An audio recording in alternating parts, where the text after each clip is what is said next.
Bonjour chers passionnés de Feng Shui. Aujourd'hui, je vais vous parler de deux petits points assez rapides.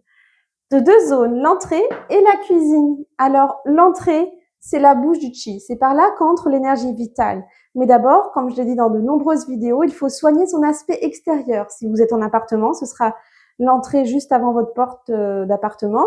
Et la maison, par contre, ça va être le phénix rouge, donc celui qui va accueillir l'abondance, accueillir les visiteurs. Donc, il faut que ce soit dégagé, qu'il n'y ait pas d'encombrement de poubelles, qu'il n'y ait pas de feuillage, de rue trop dense. Il faut que ce soit bien taillé, propre et très accueillant. Il faut que le chemin de la route serpente jusqu'à la maison.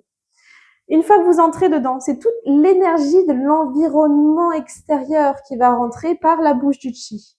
L'environnement extérieur, vous pouvez très bien vivre dans un environnement autour de votre immeuble ou de votre maison qui a dominante yin, très reposant, hôpital, qu'est-ce qu'il y a, hôpital, point d'eau, etc., cimetière, ou un environnement yang, très actif, un supermarché, une école, un restaurant, etc., des restaurants, etc.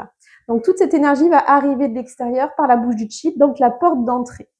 Elle va être diffusée ensuite dans le reste de la maison. C'est un peu la première étape de l'entrée de l'arrivée du Qi, l'énergie vitale.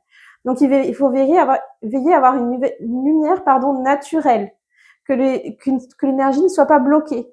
Il faut des choses pour accrocher ses manteaux, ranger ses chaussures, que ce soit propre et éclairé. Ensuite, dans la cuisine, c'est le cœur de la maison, l'endroit où la famille se réunit. C'est le cœur de la vitalité, l'alimentation. Il faut que ce soit très propre et très rangé. Le four, ça doit être très propre puisque ça représente la richesse de la famille. Rien qui traîne sur le comptoir, pas de couteau à vue, ni en magnette sur le mur, ni dans des porte-couteaux. Non, c'est très mauvais et on a un comptoir toujours opérationnel et propre. Il faut éviter une proximité trop proche entre le feu et l'eau à plus d'1 mètre et éviter les îlots si possible. Donc voilà, le Feng Shui, on va analyser chaque pièce de la maison et la circulation de l'énergie vitale. L'énergie vitale, c'est ce qui circule dans les plantes, les animaux, l'être humain, c'est l'énergie. L'énergie, c'est la vie, le mouvement, c'est la vie. C'est un balancier permanent. Dès qu'il n'y a plus de mouvement, c'est la décroissance et c'est la mort. Donc en Feng Shui, on va toujours veiller à avoir des endroits positifs et lumineux où l'énergie circule, où la vie circule.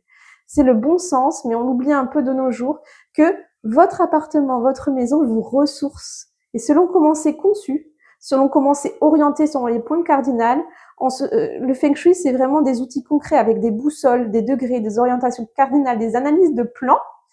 Et avec ça, on va voir l'impact sur les gens. Vous vous sentez souvent dans un lieu où vous vous sentez bien ou pas bien et vous n'arrivez pas à l'expliquer. Le Feng Shui l'explique par des règles carrées, nettes et des outils de mesure, des outils de points cardinaux. On va sectoriser votre habitat. Il faut que votre habitat vous soutienne. Je vous dis à bientôt pour une nouvelle vidéo Feng Shui.